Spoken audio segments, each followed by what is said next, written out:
Hello guys, അപ്പോളേ എല്ലാവർക്കും സുഖമല്ലേ? എല്ലാവരും പെരുന്നാൾ വൈബിലായിരിക്കും അല്ലേ? നമുക്കൊന്ന് പുറത്തേക്ക് പോയാലോ? വേറെ ഇങ്ങോട്ടും അല്ല കേട്ടോ, ലുലുലോട്ടാണേ. എനിക്കിന്ന് ഓഫായിരുന്നു കേട്ടോ. അപ്പോഴാണ് ഞാൻ കുറച്ച് പർച്ചേസൊക്കെ നടത്താമെന്ന് വിചാരിച്ചത്. ശരിക്കും ലുലുവിലെത്തിയപ്പോൾ ഞാൻ വിചാരിച്ച പോലെ അല്ല കേട്ടോ, സാധനങ്ങളൊക്കെ ഒരുപാടുണ്ടായിരുന്നു. വാറായതുകൊണ്ട് ഫ്രഷൊക്കെ കിട്ടുമോയെന്നൊക്കെ ഓർത്തിട്ടാണ് ഞാൻ പോയത്. നോക്കിയപ്പോഴോ നിറച്ച് സാധനങ്ങളുണ്ട്. എല്ലാ പ്രാവശ്യത്തെയും പോലെ എപ്പോഴും പോലെ പ്രത്യേകിച്ച് മാറ്റങ്ങളൊന്നും കണ്ടില്ലായിരുന്നേ. പിന്നെ സാധനങ്ങളെല്ലാം വാങ്ങിച്ച് ഞാൻ തിരിച്ച് ഹോസ്റ്റലിൽ എത്തിയിട്ടുണ്ട് കേട്ടോ. വേഗം പോയിട്ട് വേഗം വന്നു. ഇന്ന് ഞാൻ നാരങ്ങ സോഡ കഴിക്കണം എന്ന് വിചാരിച്ചാണ് കേട്ടോ.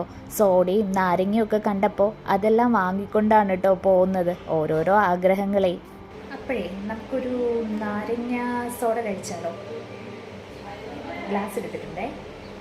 ഞാനിപ്പോൾ നാരങ്ങയൊക്കെ കട്ട് ചെയ്തെടുക്കുന്നുണ്ട് കേട്ടോ. ഇന്ന് മധുരമുള്ള നാരങ്ങ സോഡയാണ് കേട്ടോ ഉണ്ടാക്കുന്നത്. ഉപ്പിട്ടും ചില സമയത്ത് ഉണ്ടാക്കാറുണ്ടേ. എനിക്ക് ഒത്തിരി നൊസ്റ്റാൾജിക് മെമ്മറീസ് ഉള്ള ഒരു ഐറ്റമാണ് കേട്ടോ ഈ നാരങ്ങ സോഡ എന്ന് പറയുന്നത്. സ്കൂൾ വിട്ട് വന്ന് ഇറങ്ങുമ്പോഴത്തേക്കും എന്നെ വീട്ടിലോട്ട് കൊണ്ടുപോകാനായിട്ട് അപ്പൻ എന്നും വന്ന് നിൽക്കാറുണ്ട് കേട്ടോ ബസ് സ്റ്റോപ്പിൽ. അപ്പോൾ ബസ് സ്റ്റോപ്പിനടുത്ത് ഒരു ബേക്കറി ഉണ്ട്. അവിടെ കയറ്റി അപ്പനെ പറ്റിച്ച് നാരങ്ങ സോഡയും പപ്സും കഴിക്കുന്ന പണ്ടൊരു ശീലമായിരുന്നേ. ഇനി +2 പഠിക്കുന്ന കാലത്താണെങ്കിലും നമ്മൾ സ്കൂൾ വിട്ട് കഴിഞ്ഞ് കഴിഞ്ഞാൽ അവിടെ സൈഡിൽ ഒരു ബേക്കറി ഉണ്ട് കേട്ടോ. അവിടെ കയറി നാരങ്ങ സോഡ കഴിക്കുന്ന ഒരു പതിവായിരുന്നേ. കോളേജിൽ പഠിക്കുന്ന കാലത്തും അവസ്ഥ മറ്റൊന്നും ആയിരുന്നില്ലേ. നമ്മൾ ഫ്രണ്ട്സ് എല്ലാവരും ക്ലാസ് വിട്ട് കഴിഞ്ഞ ശേഷം അടുത്തുള്ള ബേക്കറിയിൽ കയറി സ്ഥിരം ഓർഡർ ചെയ്യുന്നത് ഈ നാരങ്ങ സോഡയും പപ്സും തന്നെയായിരുന്നു കേട്ടോ.